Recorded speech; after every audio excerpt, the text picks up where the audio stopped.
본 방송에서 제공하는 투자 정보는 투자 판단에 대한 조언입니다. 방송에서 제공하는 주식의 가치, 가격 상승 및 가격 하락에 대해서는 방송사에서 보장하지 않습니다. 이 시각 헤드라인 뉴스입니다. 미국 연방준비제도가 자산 축소 계획을 발표하고 연내 추가적인 금리 인상 가능성을 시사한 데 대해 이주열 한국은행 총재는 대체로 금융시장에서 예상한 수준이라고 평가했습니다. 이 총재는 미 연준의 발표는 시장이 예상에 대체로 부합한다며 국내 금융시장에는 큰 영향이 없을 것으로 본다고 말했습니다. 또 국내 금융시장은 북한 핵무기 위험의 전개 양상에 따라 변동성이 늘고 있다며 시장 상황을 면밀히 지켜보겠다고 덧붙였습니다. 고형권 기획재정부 1차관이 미국 연방준비제도의 자산 축소 결정으로 국내 금리가 급격히 오를 가능성은 적다고 밝혔습니다. 월별 자산 축소 규모가 크지 않은 점 등을 고려할 때 급격한 금리 상승 가능성이 낮아 국내 금리의 동반 상승 정도도 제한적인 것으로 본다고 설명했습니다. 앞서 미국 중앙은행 연방준비제도는 오늘 새벽 연방공개시장위원회 정례회의를 마친 뒤 현재 4조 5천억 달러 수준인 보유자산을 다음 달부터 축소하겠다고 밝힌 바 있습니다. 올해 2분기 우리나라 가계부채가 1,388조 원을 넘어선 가운데 저소득 다중채무자인 취약차주의 대출이 80조 원을 돌파한 것으로 나타났습니다. 한국은행은 올해 2분기 말 현재 금융기관 3곳 이상의 빚이 있는 다중채무자이면서 저소득 또는 저신용자인 취약차주의 대출 규모는 80조 4천억 원으로 지난해 말보다 1조 9천억 원 증가했다고 밝혔습니다. 특히 다중채무자이면서 저소득층인 취약차주의 부채는 올해 상반기 2조 1천억 원이나 늘어났습니다. 도시바가 한미일연합을 반도체 자회사 도시바 메모리 인수자로 결정했다고 주요 매체들이 보도했습니다. 혼전 양상을 보이며 8개월 동안 지속된 도시바 반도체 인수전이 이제야 막을 내린 것으로 도시바는 평가액, 향후 사업의 안정적인 성장에 미치는 영향, 또 관련 당국의 반독점 심사를 통과할 가능성 등을 종합적으로 감안한 결과라는 선정 이유를 전하기도 했습니다. 양측은 세부 논의를 마무리한 뒤 가까운 시일 안에 최종 계약을 체결할 방침이며 이르면 그 시기는 오늘이 될 수도 있다고 밝힌 바 있습니다.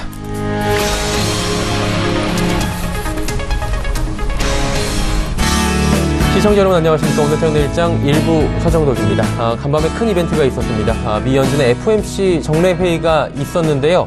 시장에서 예측했던 부분만큼 나온 것도 있었고 예측을 비껴나가는 부분도 있었던 것 같습니다. 일단 금리 동결에 대해서는 많은 전문가들이 예측한 그대로 나왔습니다. 하지만 이후의 금리 인상 시기, 횟수 그리고 자산 축소 규모에 대한 부분이 관건이었는데 자산을 줄여나가겠다는 매파적인 성향을 강하게 드러냈고요. 또 연내 기준금리 추가 인상에 대한 의지를 피력을 했습니다. 일단 FOMC 등 끝났습니다. 그러다 보니 불확실성은 해소가 됐는데 이 방향성이 문제입니다. 시장의 예측과는 다소 다르게 강하게 매파적으로 나갈 수 있다는 겁니다. 지수가 좀 많이 밀리진 않아요. 하지만 여전히 방향성을 잡지 못하고 이벤트가 끝났는데도 불구하고 여전히 갈피를 잡지 못하고 있는 상황입니다. 그러다 보니 업종별 장세가 이어질 수밖에 없는 상황이고요. 희비도 업종별로 또 다릅니다. 통신, 전기가스, 전기전자업종 그나마 지금 빨간불을 보여주고 있는데 철강금속, 의료정밀, 증권주 등은 약세를 보여주고 있는 상황입니다. 자, 이제 FOMC 이후에 글로벌 통화정책 기조에 그리고 이주를 하는 총재가 밝혔다시피 우리의 리스크는 대북 리스크가 더 강할 수 있다라고 한 만큼 신경 써야 되는 큰 이벤트들이 아직도 남아 있습니다. 한마디로 이벤트가 끝났지만 끝날 때까지 끝난 게 아닌 상황인 겁니다. 어떤 대비를 해야 할지 오늘장 내일장에서 함께해 보시길 바랍니다. 본 방송에서 제공하는 정보는 투자 판단에 대한 조언일 뿐입니다. 해당 주식의 가치, 수익률을 보장해드리지 않는다는 점 참고해 주시길 바라고요. 코스피 시황 변동 상황부터 체크해 보도록 하죠. 코스피는 현재 2410선에서 거래가 됩니다. 2410선 지켜주고요. 1.71포인트 하락합니다. 0.07% 낙폭 살짝 보여주고 있고요. 약보합권 수준에서 코스피 갈피 잡지 못하고 움직입니다. 일중 흐름들 체크를 잠깐 해보도록 하죠. 일중 흐름 보시다시피 2413포인트 오늘 고점이고요. 저점은 2403포인트입니다. 위아래로 10포인트밖에 되지 않고요. 현재는 2410선까지 낙폭을 좀 줄여나가면서 2410선 사수를 하고 있는 모습입니다. 일단은 거래량도 많지 않고요. 위아래의 진폭도 적고요. 변동성도 적습니다. 눈치 보기 장세 어제 이어서 오늘 또다시 이루어지고 있다. 이벤트가 끝났는데도 불구하고 계속되고 있다. 이 부분이 오늘 시장에서는 좀 주목할 만한 부분인 것 같습니다. 자, 그렇다면 수급 주체를 한번 체크를 해볼 텐데요. 수급 주체 보시면 기관 외국인이 동반 매도합니다. 외국인은 413억 원, 기관은 1701억 원 팝니다. 개인은 1913억 원 오늘 하락장에서 또 사들이고 있는데 연기금만이 216억 원, 기관 투자자 가운데는 연기금만이 216억 원 순매수하고 있다. 현재 체크가 됩니다. 시가총액 상위 종목들 만나보도록 하죠. 먼저 1위부터 5위까지 삼성전자와 SK하이닉스 올라가는데 삼성전자 신고가 또 경신합니다. SK하이닉스 역시나 신고가 경신했고요. SK하이닉스는 오늘 도시바 입찰에서 최종 낙찰이 된 것으로 보인다라는 현지 매체 보도에 의해서 호재가 작용이 됐고요. 또 여기에 하반기 실적이 좋을 것이다. 삼성전자, SK하이닉스 모두 이런 얘기가 나오면서 특히나 SK하이닉스가 오늘도 신고점 뚫고 올라가면서 역사적인 고점 부근에서 움직입니다. 현대차 보합이고요. 포스코가 2.46%나 빠지면서 31만 원대까지 주저앉았습니다. 자, 6위부터 10위 만나보도록 하죠. LG화학, 한국전력, 신한지주 올라가지만 상승폭이 미미하고요. 삼성물산은 보합입니다. 네이버가 지금 어제까지 78만 원대까지 70만 원 초반부터 올라왔는데 오늘 2%대의 조정이 좀 강하게 나오고 있는 상황입니다. 다음 살펴보도록 하죠. KB금융, 삼성생명 모두 1%대 상승이고요. 현대모비스가 1.37% 빠집니다. SK텔레콤 오늘 통신주 강하다고 말씀드렸는데 그간 낙폭이 좀 있었습니다. 통신주 같은 경우에는. 그러다 보니 오늘 반등이 좀 나왔고요. 경기방어주적인 성격을 오늘 보여주고 있습니다. SK텔레콤 2% 정도 상승합니다. 자, 이제 코스닥 시장으로 가보도록 하죠. 코스닥 시장은 663.78포인트입니다. 670포인트 무너진 지 얼마 안 됐는데 어제 670선 가파르게 장 후반에 무너졌고요. 오늘도 거래소에 비해서 무너짐의 정도가 좀 셉니다. 0.6% 이상 빠지고 있고요. 일중으로 좀 살펴보도록 하죠. 전강후약인지 좀 살펴봐야 될 텐데 전강후약 쪽으로 좀 봐야 되겠죠. 곡선을 이으면 지금 오른쪽으로 가면 갈수록 지수가 빠지고 있다라고 보시면 되는데 671포인트 오늘 그래도 670포인트 정도에서 갭상승 출발을 했지만 이내 급락이 좀 나왔습니다. 장 초반에 658포인트까지 빠졌다가 660선은 지금 지켜주고 있는데 일단 670선 무너진 뒤에 낙폭이 꽤 커졌다. 지금 약간 저항선 무너졌다 1차적으로 보시면 될 것 같습니다. 수급 주체 만나보도록 하죠. 수급 주체 보시면 개인 외국인 삽니다. 외국인은 소폭이지만 192억 원 사고요. 개인은 404억 원 삽니다. 하지만 기관이 446억 원 파는데 연기금만이 삽니다. 154억 원. 거래소, 코스닥 시장 할 것 없이 연기금은 오늘 양시장에서 모두 방어적인 성격을 보여주고 있는 상황입니다. 자, 시가총액 상위 종목들 바로 체크해보도록 하겠습니다. 셀트리온 그동안에 상승폭이 좀 컸죠. 오늘도 장 초반에 올라가다가 잠시 지금 주춤합니다. 셀트리온 헬스케어가 하지만 어제 10% 가까운 급등이 나왔고 오늘도 3%대 좋은 흐름 이어갑니다. 메디톡스 강보합이고요. 신라젠 강보합입니다. CJENM은 1,400원 정도 빠져 내려오는 상황입니다. 다시 7만 원대네요. 자, 이제 6위부터 10위 만나보도록 하죠. 6위 종목 휴젤입니다. 휴젤 로엔 나란히 1.6% 정도씩 빠지고요. 바이로메드가 그동안 낙폭이 좀 컸죠. 오늘 1%의 상승이 나옵니다. SK머티리얼즈 2.89% 올라가고요. 코미팜은 2% 하락입니다. 자, 11위부터 15위까지 체크해보도록 하겠습니다. 포스코 캠텍 오늘도 낙폭이 큽니다. 이제 2만 원대까지 내려왔네요. 3만 원이 무너진 상황입니다. 오늘 게임즈가 전체적으로 좋습니다. 컴투스 2%의 상승 가져가고요. 펄어비스 1.44% 어제 이어서 오늘도 상승 흐름입니다. 나노스와 서울반도체 빠지는데 서울반도체 전일 급등에 따른 약간의 조정세가 나오고 있습니다. 원달러 환율 체크해보도록 하죠. 원달러 환율 어제 하락하고 오늘 오릅니다. 도대체 며칠째 하루 오르고 하루 빠지고 이 핑퐁핑퐁 장세가 계속되고 있는데 오늘 퐁당퐁당해서 오늘 올라가네요. 1132원 50전에 거래가 되면서 0.37% 올라가고 원화는 약세를 보여주고 있습니다.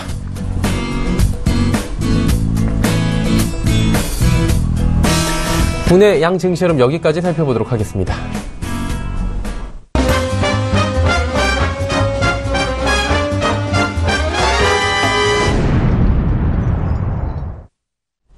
자, 오늘장 이슈 살펴보도록 하겠습니다. 하나금융투자증권 자산전략팀의 김두원 연구원입니다. 안녕하세요. 네, 지금 전화가 잠시 끊긴 것 같은데 김두원 연구원과 전화 연결이 됐다라고 연락이 오면 바로 저희가 여쭤보도록 하고요. 지수를 좀 다시 한번 살펴보도록 하겠습니다. 수급 주체 오늘 잘 체크를 해야 될 것 같은데 개인만이 1916억 원 삽니다. 현재 외국인 기관이 파는데 기관의 매도 물량이 좀 많은 상황입니다. 1695억 원이나 팔고 있고요. 연기금만이 지금 226억 원 사고 금융투자투신 나란히 421억 원, 225억 원 팔고 있는 상황입니다. 자, 다시 전화 연결해 보도록 하겠습니다. 김두원 연구원님 나와 계십니까? 예, 저 김도리입니다. 예, 안녕하십니까? 예, 오늘 연결이 한번 앞에서 끊겼었는데 바로 여쭤보도록 하겠습니다. 거두절미하고 FOMC 회의 바로 여쭤볼 줄 알고 계셨을 텐데 어떻게 보십니까? 시장에서 평가는 어때요? 일단은 매파적이었다라는 평가고요. 네. 10월 자산 축소 시행을 발표했고 올해 추가적인 금리 인상 가능성까지 남겨뒀습니다. 전일 미국 시장도 즉각적으로 반응이 있었고요. FOMC 종료 직후 미국 달러 완화, 금리는 반등했었고 주가는 급락했었습니다. 다행히 미국 경기에 대한 기대감이 이어지면서 주가는 이후 빠르게 회복 마감한 상태였고요. 다만 우리 장은 오늘 오전장은 조금 어려운 상태입니다. FOMC 부분에서 주목할 부분은 크게 한 3가지 정도 꼽고 있는데요. 첫 번째로는 10월 자산 축소 시행입니다. 다음 달부터 월 100억 달러씩 줄여나갈 계획이고요. 또한 3개월마다 100억 달러씩 한도를 상향 조정할 계획입니다. 상기해 보면 2014년 10월달 테이퍼링 종료가 있었고요. 2015년 12월에는 9년여 만에 금리 인상 시작에 이어서 올해 10월 자산 축소가 시작됨에 따라서 연준의 통화 정상화가 본격적으로 가동됐다라는 것을 시사한다라고 할 수 있겠습니다. 두 번째로는 변화 없는 점도표인데요. 16명의 연준 위원들 중에서 11명이 추가 금리 인상을 주장했습니다. 12월 추가 금리 인상 가능성이 남겨져 있다는 것을 시사한다라고 할 수 있겠고요. 또한 중립금리는 변화가 없지만 밴드 폭이 좁혀졌다는 점에서 향후 외환시장 변동폭 다소 좀 작아질 수 있다라는 기대감도 같이 내포하고 있습니다. 끝으로는 2020년 전망치인데요. 처음으로 연준이 2020년도 전망치를 발표했습니다. GDP의 하향 안정화 또한 2% 수준의 물가 전망이 의미하는 것은 향후 미국의 중립금리가 하향 안정화된다는 것을 시사한다라고 할 수 있겠고요. 즉 2019년 이후 추가 금리 인상 가능성이 크지 않다는 것을 시장에 좀 더 환호할 필요가 있다라고 할 수 있겠습니다. 네, FOMC에 대한 이야기 다소 매파적이었다 이야기를 해주셨는데 그렇다면 통화 긴축에 대한 이야기가 나왔습니다. 자산 규모 내달부터 이제 축소해 나가겠다라고 했는데 구체적으로 어떤 방식으로 진행이 되는지 이 부분도 궁금해요. 일단은 자산 축소는 국채와 그다음에 채무 모기지 채권의 6대4 정도 비율로 감행하는 거고요. 향후 향방에 대해서 보면 시장의 관심은 아무래도 이후에 추가 금리가 있을 것이냐 아니면 향후 속도는 어떨 것이냐에 대해서 쏠려 있는 상태입니다. 올해 12월 금리 인상 가능성 열어둘 필요가 있고요. 다만 내년에 추가인 금리 인상 속도는 조금 가변적일 수 있을 것으로 판단하고 있습니다.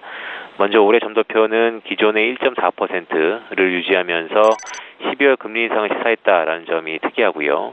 이러한 연장선에서 즉각적으로 시장이 평가하는 12월 금리 인상 확률도 60% 이상으로 큰 폭으로 상향 조정됐습니다. 다만 점도표상의 장기 적정금리 수준이 3%에서 2.8%로 하락했다는 점을 감안하면 중장기적으로 금리 인상은 보다 점진적으로 전개될 공산이 커졌다는 점을 저희가 유추할 수 있을 것 같고요. 게다가 2018년도 예산안을 비롯한 재정 이슈가 대기에 있고 연말로 이연된 부채 협상 한도 역시 추가 금리 인상을 제약하는 요인이다라고 할 수 있겠습니다.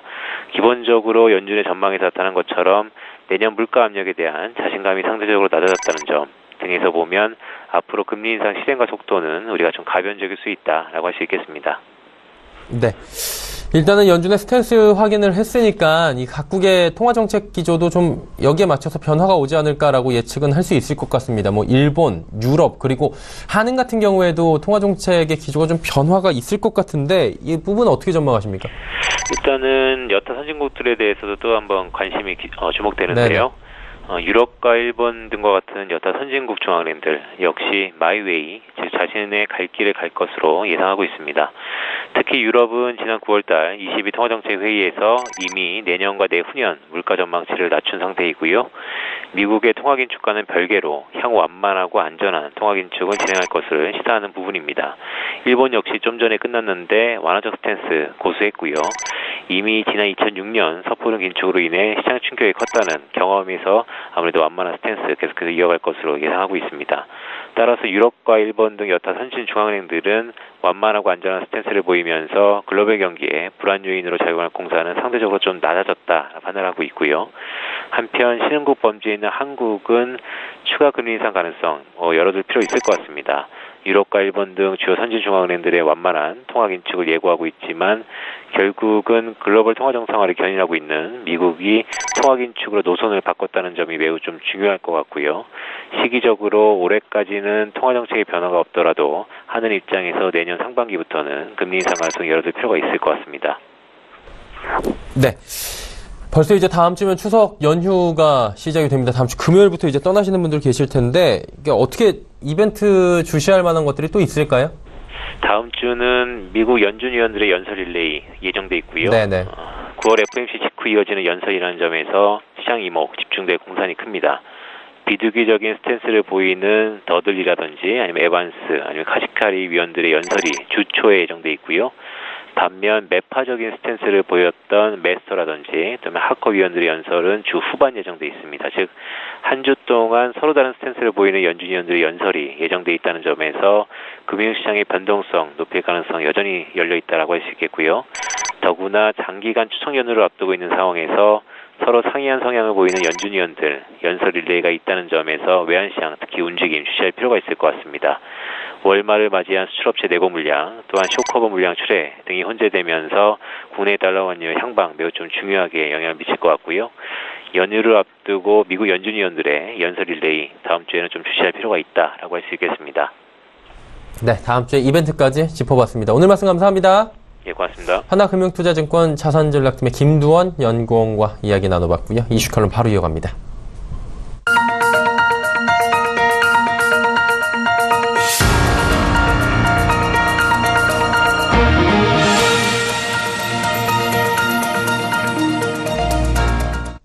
마켓 리더들과 함께하는 시간 이슈 칼럼 시간입니다. GFM 투자연구소 이진우 소장과 함께하도록 하겠습니다. 소장님 안녕하세요. 네, 안녕하세요. 네, 저희가 지난 시간에 FOMC 일단 이야기하자라고 했는데 네. 간밤에 있었고요. 예. 뭐 매가 이렇게 무서운지 몰랐습니다.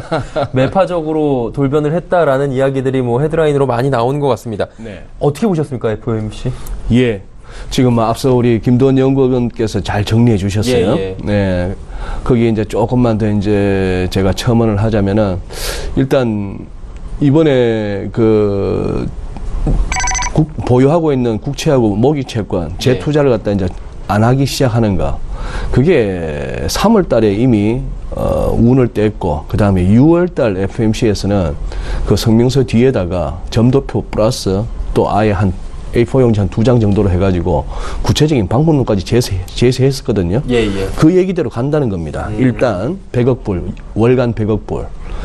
그 중에 이제 국채 60억 불, 40억 불. 자, 그런데 그거는 이번에 아마 발표할 거야. 어느 정도 시장이 예상했던 거죠. 예, 예. 정덕현 오프닝에서 말씀하셨잖아요. 시장이 예상했던 대로는 갔다. 예. 그런데 왜 매파적이라고 생각하느냐. 그게 어려워요. 그게 어렵죠. 예. 그래서 일단 자산 축소는 시작하겠다 하는 부분은 예상됐었는데 당장 이제 10월부터 하겠다 했고 그 다음에 이제 금리 부분이었죠. 금리요. 네, 금리 동결이야 하겠습니다만 그쵸. 시장이 진짜 보고 싶어 했던 거는 애초대로라면은 금년에 한 번 더 남았는데 그거 올릴까? 못 올릴 것 같은데 애매했죠. 애매했죠. 미국에 계속해서 그 인플레 지표, 예. 생산자 물가지수, 소비자 물가지수, 뭐 임금 상승률, 또 연준이 지켜본다고 하는 PCE, 뭐 예. Personal Consumption Expenditure라 해서 개인 소비 지출, 물가 상승, 물가 지표 이런 것들이 연준이 얘기하는 연 2%에 턱없이 못 미치니까 계속해서 그리고 임금도 잘 안 오르니까 그렇죠. 그렇다면 여기서 뭐 금리를 더 올리겠어 하면서 은근히 기대했던 게 뭐냐 하면은 점도표 조금 내려올까였어요. 아까 우리 김돈 연구원이 말씀하셨죠. 변화가 없었다. 단지 아래의 폭만 좀 좁혀졌다. 네네. 표 직접 한번 보시죠. 예. 비즈니스 인사이드 우리 시청자 여러분께서도 비즈니스 인사이드 사이트에 들어가셔서 볼 수 있는 거죠. 예, 검색에다가 다플라시라고 치시면은 네. 이렇게 바로 나옵니다. 나오는데 보시면은 자, 이 왼쪽에 이게 자주색이 지난 6월 FOMC. 예. 자, 이번에 이 파란색 하늘색이 이번 달 겁니다. 여기서 의미하는 바는 뭐죠? 지금 이제 현재 연방기금금리가 1에서 1.25 아닙니까? 네네. 딱 정해진 특정 레벨이 아니고 소위 말하는 목표 범위제예요. 예, 예. 예, 타겟 레인지예요. 그래서 1에서 1.25 그게 지금 요선입니다. 요선인데 예. 이 정도로 끝나지 않겠는가 하는 사람이 4명이라면은 여기서 이제 1.25에서 1.5 결국 25배 한 번 더 올리자. 애초에 6월 달에 얘기했던 대로 그대로 가는 겁니다. 예. 그대로 가면서 이쪽이 사람이 더 많아졌죠. 그러면 이거 금리 올리겠네. 그렇죠. 그리고 이제 애초대로 같으면 내년에 가서 칸이 몇 개 올라가나요? 점이 제일 많이 모이는 이 중간값이 한 칸, 두 칸, 세 칸 올라갑니다. 예. 세 칸 그대로 올라가 있는 거예요. 내년에도 그럼 세 번 계속 더 올리네? 이거는 조금 쇼킹한 거죠. 그러니 애초에 점도표대로 연준이 실제 금리 인상이나 인하를 갖다가 점도표 제시했던 대로 해 오지는 않았습니다. 늘 그래서 뻥이야 얘기는 했습니다만 그래도 저것이 이른바 연준과 시장 간의 커뮤니케이션 통로였거든요. 예. 저걸 보면서 어느 정도 연준의 의지를 갖다 읽어왔는데 이번에 저게 거의 점도표 지금 상황을 보시면은 10월은 그렇다더라도 12월에는 기어이 한 번 더 올리겠네. 이 분위기라면 내년에도 3번 올리겠다는 얘기인데. 네. 이러니까 이제 시장에서는 매파적이다. 뭐 이렇게 보는 것이죠. 그동안에는 한마디로 이제 올릴 것이다라고 이야기를 해도 여러 가지 상황적인 고려를 하다 보면 맞아요. 못 올리는 경우도 많고 그러다 보니 소위 말해서 이제 우리가 평소에 하는 언어로 보면 이게 뻥이 아니냐라고 이야기를 또 물러서겠지라고 했는데 이번에는 오히려 그 의지를 더 확고히 했기 때문에 네. 이게 한번 확정적으로 지어줬다는 것만으로도 매파적 성격이 강해졌다 이렇게 볼 수밖에 없는 상황인 건데 그렇습니다. 긴축 얘기하셨잖아요. 네. 이게 긴축을 이진우 소장께서 한 2달여간에 걸쳐서 큰 항공모함이 도는 것으로 지금 비유를 해주셨는데 네, 네. 이게 이제 실제적으로 다음 달부터 줄이겠다라고 공표를 해 나왔으니 그렇죠. 도는 거거든요. 네. 이거 어떤 의미예요, 진짜? 예. 우선 이 그래프를 보고 말씀드릴게요. 자, 보시면은 지금 이 그래프는 제가 이제 글로벌 모니터에서 캡처한 그림인데 애초에 6월 달에 제시했던 그 디테일한 방법론 아마 연준 입장에서는 옐런 후임으로 누가 오든지 간에 트럼프 입맛에 맞는 사람을 딱 안치겠으나 어쨌거나 이건 이렇게 갔으면 좋겠다 하는 것 갖다 미리 못 박는 거예요. 뭐 그래도 이것도 다 필요 없어. 그냥 내가 할 거야 라고 트럼프 대통령이 우겨버리고 새 연준 의장이 우겨버린다면 할 말은 없겠으나. 그렇죠. 다 백지가 될 수도 있겠죠. 예. 우리나라 보세요. 뭐 여기저기 있는 거 저기 세종으로 내려가고 전주로 내려가고 뭐 저 지방 울산 경주 뭐 이런 데로 내려가라고 했는데 처음에 되겠어 싶었지만 법이란 게 때가 되면 다 해야 되는 거예요. 법은. 그렇죠. 예. 자, 이게 이제 법적 효력이 있는가 하는 부분은 문제겠으나 어쨌거나 연준이 제시한 일종의 자신들의 약속인데 자, 처음 시작하자는 게 이거예요. 월간 100억 불씩 줄여나가겠다는 얘기입니다. 네. 월간 100억 불씩 칸이 몇 개? 3개. 그래서 한 3개월, 한 1분기 정도 100억 불씩, 그 중에 6대4, 국채 60억, 그리고 모기지 40억 불, 이렇게 해서, 그 다음 한 3개월 후부터는 월간 200억 불씩 줄여나가고, 또 한 1분기 지나면 300억 불씩 줄여나가고, 그래서 나중에 500억 불씩 줄여나가야 되는 상황이면 그렇게 쭉 가겠다는 얘기입니다. 이 그림은 제가 위에 제목을 기계적 계산에 따를 경우, 연준이 제시했던 방법대로라면은, 자, 그렇다면 이렇게 된다면은, 똑같은 이 글로벌 모니터의 계산인데 그렇게 된다면은 양적 긴축으로 이제 재투자를 줄여나가면서 덜 사는 것들이 이렇게 간다는 얘기는 그만큼 연준의 대차 대조표가 비례해서 이렇게 줄어든다는 얘기예요. 그렇죠. 그렇게 한다면은 지금 4조 5천억 달러에 가까운 게 거의 뭐 한 4년 후에 한 5년 후에는 이게 거의 뭐 2조 달러 밑으로까지 내려가는 이런 국면이 오는데 자, 어제 이제 재밌는 자료가 하나 나옵니다. 이것도 제가 글로벌 모니터에서 인용합니다. 노무라 증권에서 추정한 거예요. 노무라 증권에서 추정했는데, 자, 다음 달 10월, 11월, 12월, 다음 달부터 시작해서 요거는 이제 빌리언이니까 10억, 100억이니까 100억 불. 100억 불. 아마 10월, 11월, 12월은 100억 불 할 거예요. 6대4 비율로. 만기가 돌아오는 만큼의 채권들이 있으니까. 그 다음 200억 불도 다 할 수 있고 300억 불도 좋은데 그 다음이 월간 400억 불씩 줄여나가기로 했는 이달 가면은 좀 들쭉날쭉하죠. 이 얘기가 뭐냐 하면은 이 노무라에서 한번 추정해보고 연준의 자료를 갖다가 데이터를 갖다가 기준으로 해서 해보니까 저 무렵 가서 만기 돌아오는 게 400억 불이 안 될 수가 있는 거예요. 그럴 수가 있다는 얘기죠. 이제 그 의미입니다. 그러니 앞서 봤던 기계적으로 계산했던 것보다는 조금 줄을 수는 있겠다. 그러나 문제는 이걸 갖다 계속 해 나간다고 한다면은 우리가 분명 이해할 수 있는 거는 연준이 보유하고 있는 모기 채권과 구치는 줄어들 거고 시장에서 덜 살 거고 자, 이것을 갖다 누군가 시장에서 사줘야 되는 거고. 예. 자, 이 부분에서의 논란은 제가 몇 번 이렇게 간략하게 넘어갔습니다만, 이코노미스트와 시정 참여달 간의 굉장한 논쟁인데요. 뭐냐 하면은, 야, 그만큼 연준이 돈 덜 푸는 거 아니야? 그렇죠. 그럼 유동성 줄어드는 거 아니야? 맞죠. 라는 상식적인 예상. 예. 거기에다가 반론이 뭐냐 하면은, 연준이 저렇게 하는 게 시장 죽이려고 하는 게 아니고, 저렇게 해서 시장에 좀 더 양질의 미국 국채가 조금 더 남아 있게 되면은 그 국채를 담보로 삼아서 만들어낼 수 있는, 시장 자체적으로 만들어낼 수 있는 유동성이 연준이 공급하는 본원 통화보다 훨씬 크다. 이런 주장도 있어서. 재무 건전성이라는 건가요? 재무 건전성이라는 건가요? 재무 건전성보다도 이 유동성의 개념. 그냥 연준이 흔히 말하는 본원 통화 말고 우리 은행에서 대출하고 예금하고 대출하고 그랬으면 한 교과서에서 나오는 100 정도를 갖다가 본원 통화를 공급했는데 지불 준비금 10% 정도라고 한다면 이게 계산하다 보면 이게 1000이 되잖아요. 돈이. 그렇죠. 만들어지는 돈이. 이른바 그런 식의 어떤 유동성이 더 늘어날 것이다. 이것은 팽팽한 어떤 갑론을박이 이어지고 있습니다. 그래서 연준의 양적 긴축이 증시를 비롯한 이쪽에 불리하다는 쪽이고, 애초에 얘기는 그다음 두 번째 얘기는 생각보다 그렇게 불리하지도 않고 어떻게 보면 전 세계적으로 달러 유동성은 더 풍부해질 수도 있어라고 얘기를 합니다. 자, 저는 지금 어느 쪽인지 사실 자신 없어요. 그렇게 비슷하게 얘기한 사람이 누군지 아십니까? 누구요? 이거 한번 보고 가시죠. 제이미 다이먼. 월가의 연봉 킹이죠. 이 사람 얼마 받아요? 뭐 얘기하기 싫습니다. 짜증나니까. 너무 많이 받는구나. 예.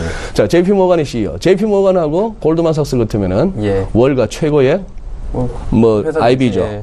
투자은행들이고, 여기서 하면 여기 최근 들어 그 얘기, 제이미 다이먼 이 회장이 했던 말이 비트코인 사기다. 그래서 뭐 그 거래한 직원을 잘랐다고 했는데 또 다른 기사들 보면은 펍 같은 데서 아주 고급 펍이겠죠. JP 모건 트레이더들끼리 한잔 하면서 내 이번에 비트코인으로 대박 쳐가지고 내가 뭐 벌었네, 뭐 샀네, 이 얘기를 갖다 들었다는 기사들도 많아요. 이번에 이 비트코인 이렇게 땡겨 오는 게 이런 애들, 이 대형 IB들이 손을 탔으니까 가능했던 얘기입니다. 실컷 벌어놓고 이제 자르고 사기다 뭐 이렇게 얘기를 하는데, 자, 그 얘기를 하고 싶은 게 아니고, 지금 앞서 말씀드렸던 이 연준이 이제 돌아섭니다. 한국마음은 돌아서는데, 이 제이미 다이먼의 고백을 한번 제가 읽어보겠습니다. 우리는 이런 식의 양적 완화, QE를 겪어본 적 없었고, 이런 식의 되돌림 역시 겪어본 적이 없다. 따라서 관련해가지고 어떤 위험이 있을지, 어떤 위험이 있다는 것은 분명히 존재한다. 자, 이런 경험을, 그런데 문제는 우리가 해본 적이 없다. 따라서 사람들이 생각하는 것보다 약간 더 큰 교란이 발생할 수 있다. 우리는 마치 어떤 일이 일어날지 정확하게 알고 있는 것처럼, 시장은 마치 앞으로 어떤 일이 벌어질지 아는 것처럼 행동하지만 실제로는 그렇지 않다. 그게 무슨 뭐 학교에서 교수해서 가르치기만 했고 내가 실제 시장은 몰라요 나도 아니고, 뭐 고등학생도 아니고, 그냥 뭐 MBA 과정에 수업 중에 나오는 질문도 아니고, 제이미 다이먼입니다. 시장을 만들어가는 사람의 총수가 수장인데 이 사람도 결국 고백은 뭐냐면 모른다는 얘기예요. 앞으로 우리가 지금 어떤 길을 걸어갈지 모른다는 얘기고, 어제 또 제니 옐렌 의장의 기자회견의 어떤 전반적인 톤은 뭐냐 하면은, 이때까지 뭐 인플레이션이 뭐 일시적 자금이니 뭐니 했는데, 이거 같다. 일시적 자금이 아니고 뭔가 이 구조적으로 인플레가 발생하지 않는 뭔가가 있는 것 같다. 근데 우리가 잘 모르겠다. 그래도 인플레가 회복되기는 될 것 같다. 횡설수설하면서 굉장히 예전에 비해서 겸허해지면서 뭐냐 하면은 사실 우리도 잘 몰라요. 결국에는 실업률이 이렇게까지 떨어졌는데 왜 인플레가 안 살아나는지도 우리가 잘 모르겠고, 이렇게 우리가 돈을 풀었는데도 왜 인플레가 안 살아나는지 우리가 그동안에 뭐 안다고 얘기했고 분석했는데, 사실은 옐런도 고백을 한 겁니다. 잘 몰라요. 갈참에 우리도 잘 모르겠어요. 아까 그 화면에 그 회의실에 그 전부 쟁쟁한 사람들 아닙니까? 그렇죠. 뭐 학벌로 보나 뭐로 보나 그 사람들의 결론이 잘 모르겠어요입니다. 이 잘 모르겠어요라고 하는 그 사람들의 얘기나 성명서를 가지고 더 잘 모르는 우리가 이제 해설을 해야 되니 쉽지가 않네요. 그렇습니다. 지금 그런 상황이고, 그러니까 한 번도 가지 않은 길을 우리가 밟아보고 있는 상황이기 때문에 참 조심스럽게 항상 이 얘기를 할 수밖에 없는 상황이고요. 한 가지 확실한 거는 미국이 한 번 더 금리를 연내 이렇게 점도표상으로 뭐 연말쯤에 올리게 된다면 12월에 우리나라도 당연히 올려야 되는 게, 이게 금리 역전 현상이 결국에 그 레인지 상에서 보면은 지금 역전 현상이 일어날 수밖에 없는 상황이거든요. 그거 어떻게 합니까? 하는 올릴까요? 예, 이제 25p 한 번 더 올리면은 연준의 타겟 레인지는 이제 1.25에서 1.5가 돼버립니다. 예. 그렇게 돼버리죠. 그러면 우리가 지금 1.25인데 우리보다 높아진다는 얘기죠. 예. 그래서 내년에 진짜 아닌 게 아니라 내년에 3번 더 올리면은 그 와중에 우리 한국은 안 올린다? 외화 유출 어마어마할 텐데. 그 후유증은 굉장히 크겠죠. 그쵸. 자, 그러니 이게 왜 항공모함인가 하면 말이죠. 주변의 배들이 설령 뭐 파도에 급류에 휩쓸려서 그 여파로 휩쓸리고 뭐는 아니라 하더라도 최대한 고생은 하게 돼 있는 거예요. 배를 막 흔들리는 배를 바로잡으려고 하고 이러려고. 자, 이제 생각해 보시죠. 이런 식으로 올리는데 우리만 안 올릴 수는 없고 올려야 된다고 한다면은 우리뿐만 아니라 전 세계적으로 다 올려야 될 텐데. 지난 한 8, 9년에 이어서 8, 9년 가까이 10년 가까운 세월을 뭐 했죠? 엄청나게 돈을 풀었습니다. 예. 미국, 유럽, 일본, 중국, 영국에 이르기까지 다 풀었어요. 다 풀었는 돈에 그 싼 돈에 돈이 너무 넘치니까 돈값이라고 할 수 있는 금리는 굉장히 싸졌고, 예. 즉 돈은 가치가 떨어졌고, 맞죠. 그러다 보니까 이거 뭐 은행 넣어두면 안 되겠다 싶으니까 전부 주식 가고 뭐 아파트라도 잡겠다고 나오고 해서 소위 말하는 자산 가격만 올랐고, 그 상황인데 그 자산 가격이 오르는 만큼 내가 빚으로 일으킨 거니까. 네네. 그러니 이제 앞으로 25bp 식이 되건 얼마가 되건 따박 한 뭐 반년 간격으로 올린다고 치면은 당장 이자 비용이 커지는 거예요. 2배, 3배가 되는 거예요.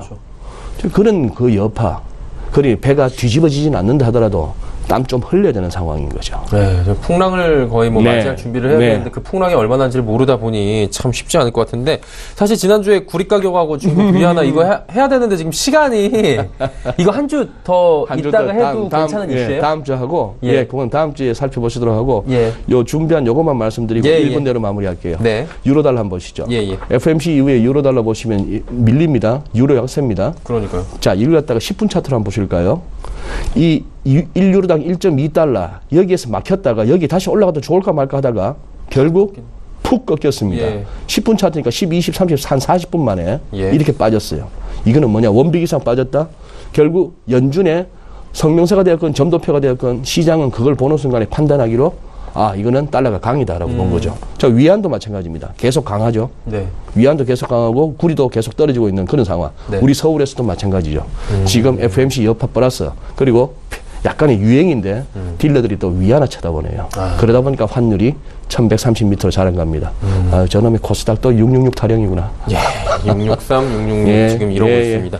자, 그래요. 그 구리 가격 궁금한데 다음 주에 저희가 옐로는 이제 매파적으로 다소 돌변을 해서 저희가 좀 얘기가 길어졌는데 이 얘기는 다음 주에 해보도록 하겠습니다. 네. 오늘 좋은 말씀 잘 들었습니다. GFM 투자연구소 이진우 소장과 함께했습니다. 감사합니다. 예, 고맙습니다.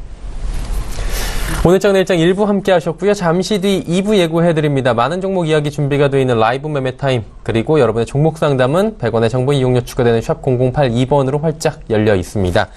메리츠증권증권 여의도금융센터 권홍섭연구원, 헌터스 경제연구소의 김진석 소장 두 분과 함께 하도록 하겠습니다. 2부에서 뵙겠습니다. 고맙습니다.